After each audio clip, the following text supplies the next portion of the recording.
بسم اللہ الرحمن الرحیم نحمدہ ونصلی ونسلم علی رسولہ الکریم۔ فلسطین اور اسرائیل کی جنگ اس وقت زوروں پہ ہے، اور اسرائیل امریکہ اور اپنے حواریوں کے ساتھ مل کے پورے زور سے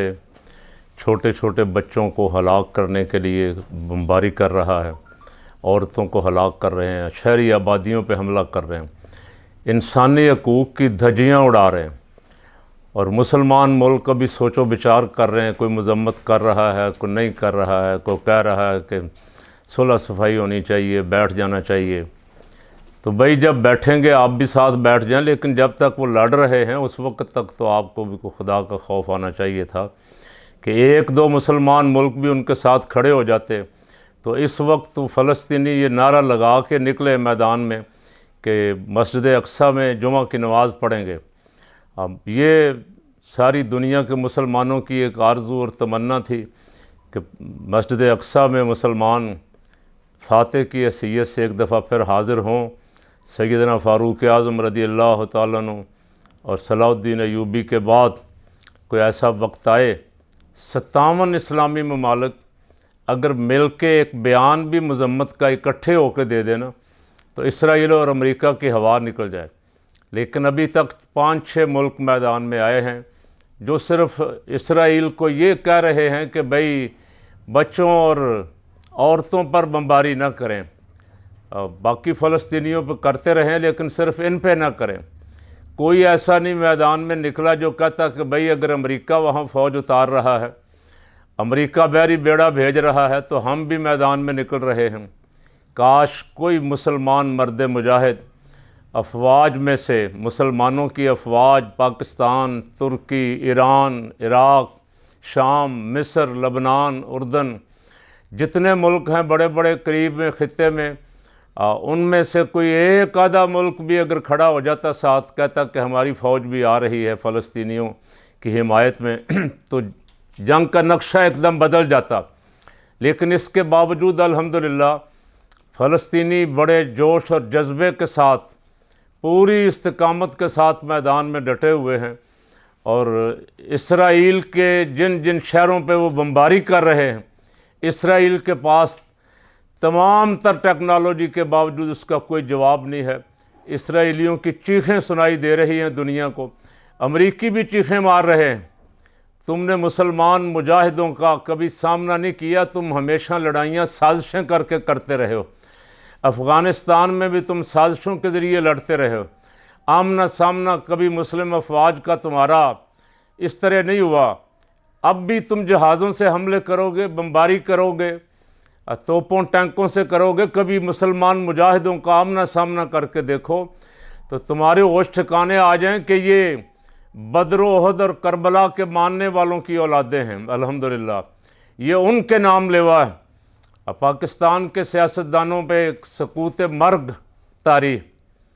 یہ تو بیچارے نام ہی نہیں لے رہے، ان کی تو سیٹی گم ہو گئی، خاص کر کے نون لیگ کی۔ نون لیگ کل بھی میں نے کہا تھا اور اس بات کی میری تصدیق ہو رہی ہے کافی جگہوں سے کہ میاں صاحب تو سیٹنگ کر کے آ رہے تھے کہ میں جاؤں گا، مجھے اقتدار میں لاؤ اور میں جاتے ہی پھر اسرائیل کو تسلیم کر لوں گا سعودی عرب کا بہانہ لگا کے۔ اب میاں صاحب کا کھیل خراب ہو گیا ہے۔ میاں صاحب کی صاحبزادی کو پتہ ہے کہ اب میں جلسے کرنے جاؤں گی تو پہلے تو چور چور کے نعرے لگ رہے تھے یا عمران خان زندہ باد کے نعرے لگ رہے تھے، اب وہاں نعرے لگیں گے اسرائیل امریکہ مرد آباد۔ اسرائیل امریکہ کے خلاف جب ہمارے جلسوں میں نعرے لگیں گے تو انٹرنیشنل اسٹیبلشمنٹ ہماری چھٹی کروا دے گی، وہ کہیں گے یہ تو ان کے جلسوں میں تو ہمارے خلاف نعرے لگ رہے ہیں، ان کو اقتدار میں لانے کا کیا فائدہ۔ تو آپ نے خبر سن لی ہوگی کہ مریم صاحبہ نے تمام جلسے کینسل کر دیے، کوئی جلسہ مسلم لیگ والے نواز شریف کے استقبال کے لیے فی الحال نہیں کریں گے۔ تو یہ کل بھی میں نے کہا تھا کہ اسرائیل اور فلسطین کی جنگ کا پہلا دھچکا تو میاں کو لگا۔ یہ ہمارے سیاسی جماعتوں میں انٹرنیشنل اسٹیبلشمنٹ کے گماشتے بیٹھے ہوئے ہیں، یہ لیڈر ہمارے بنے ہوئے ہیں اور کھیل غیروں کا کھیلتے ہیں، نام یہاں غریب کا لے کے آتے ہیں، پتہ چلتا ہے کہ یہ کبھی موساد کے ایجنٹ بنے ہوئے، ان سے ملاقاتیں کر کے آ رہے ہیں، کبھی راہ سے ملاقاتیں کر کے آ رہے ہیں، کبھی CIA کا کام کر رہے ہیں یہاں آ کے۔ تو عوام بیدار ہوگی، عوام انشاءاللہ، بہت ساری جماعتوں نے، جمعیت علماء پاکستان نے، تحریک لبیک نے، صراط مستقیم نے، اور بہت ساری جماعتوں نے، جماعت اسلامی، JUI وغیرہ، سب نے تقریباً جمعہ والے دن احتجاج کے اعلان کر دیے۔ پاکستان کے تمام شہروں میں، بڑے شہروں میں، چھوٹے شہروں میں نماز جمعہ کے بعد بڑے بڑے مظاہرے ہوں گے، اور فلسطینی بھائیوں کے ساتھ اظہار یکجہتی کے لیے۔ اور پاکستان ایک ایسا ملک ہے جہاں سے مجاہدین جانا چاہتے ہیں، اگر انہیں کوئی عرب ممالک راہ دیں جانے کے لیے، شام سے یا اردن سے یا مصر سے، تو پاکستان سے ہزاروں نہیں لاکھوں نوجوان تیار ہیں جو اسرائیلی یہودیوں سے دو دو ہاتھ کرنے کے لیے بے قرار ہیں۔ انشاءاللہ یہ جنگ جو ہے یہ مجاہدین جیتیں گے۔ ہمیشہ اللہ کی مدد مجاہدین کے ساتھ رہی۔ مجاہدین اس وقت بھی ایسی ان کی غیبی مدد ہو رہی ہے کہ امریکہ اور اسرائیل کی ٹیکنالوجی ساری جواب دے گئی، فیل ہوگی، ان کو پتہ نہیں لگ رہا کہ یہ میزائل کہاں سے آ رہے ہیں، اور اتنے میزائل فلسطینی حماس کے پاس کہاں سے گئے۔ اور خوشی کی خبر یہ ہے، الحمدللہ ثم الحمدللہ، اللہ کا لاکھ لاکھ شکر ہے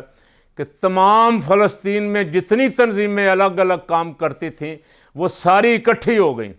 اور اکٹھی ہو کے اب اس وقت وہ اپنے دفاع کی جنگ لڑ رہی ہیں۔ جو فلسطینیوں کو دہشت گرد کہتا ہے اسے اپنے گریبان میں جھانکنا چاہیے کہ ان کے تو گھر پہ حملہ ہوا ہے،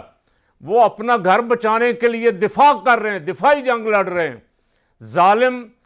اور حملہ آور جو ہے وہ اسرائیل ہے، اور اب امریکہ اس کی مدد کو پہنچ گیا ہے۔ وہ امریکہ جس کو اقوام متحدہ میں دونوں کو بلا کے بٹھا کے جنگ بندی کروانی چاہیے تھی، وہ فریق بنا ہوا ہے۔ ابھی تازہ وہ روس سے مار کھا کے آیا یوکرین میں، بہت بری شکست فاش ہوئی اسے، اور اب یہاں آ کے اسرائیل کے